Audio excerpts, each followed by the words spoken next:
Bon matin, bon retour. Félicitations à ceux qui travaillent pour des centres de services qui ont qui ont une journée pédagogique aujourd'hui. Parce que c'est pas un congé, parce qu'il faudrait pas comme prolonger notre congé. On est lundi matin. Un lundi matin peut-être un peu brutal, parce qu'on n'a pas eu juste 2 semaines complètes de congé, mais on a eu une journée de plus à cause de la tempête.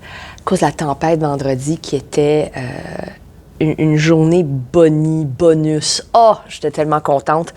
Parce que, avouons, là, commencer un congé hivernal, un congé de Noël, le 23 décembre, mais en mi-journée, fin d'après-midi, selon le centre de service pour lequel vous travaillez, sachant que le lendemain, c'est le réveillon, c'est la veille de Noël. T'sais, on n'a pas vraiment le temps de décompresser, de décanter la première demi de l'année comme il faut pour vraiment profiter de notre congé. Donc, ce vendredi, cette journée, ce 23 décembre, journée complète de congé, ça nous a aidés, là. On a pu vraiment respirer un peu avant de se lancer dans le congé de Noël et les festivités de Noël. Donc, puis c'est ce à quoi je voudrais...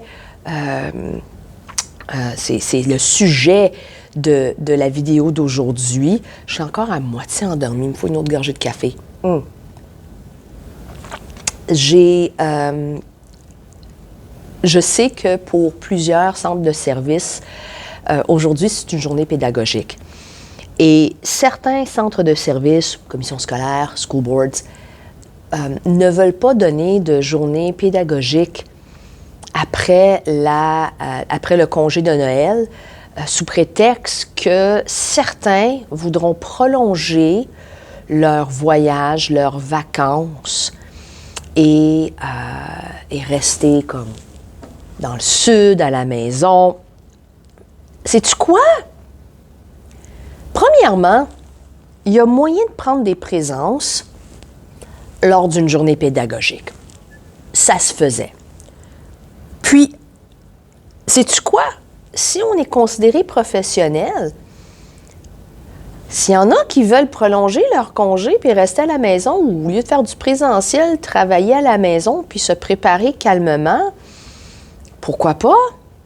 Parce que se lancer dans l'ouvrage après 2 semaines complètes de congé, c'est brutal.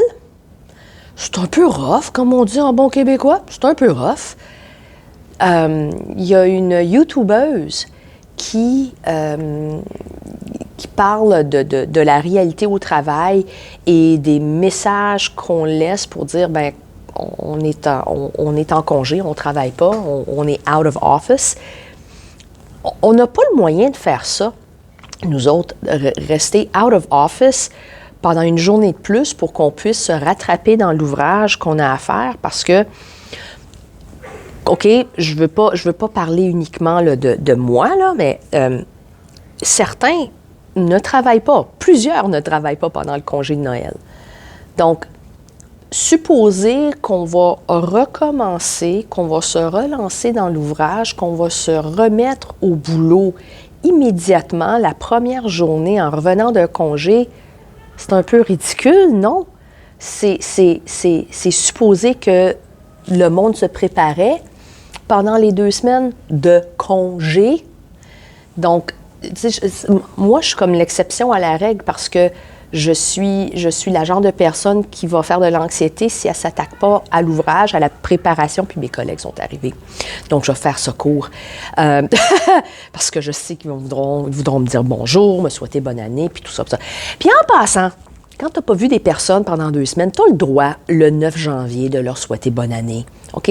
Je sais qu'il y en a plein là, qui se disent, là, on ne peut pas le souhaiter bonne année après le 4 janvier. Sais-tu quoi?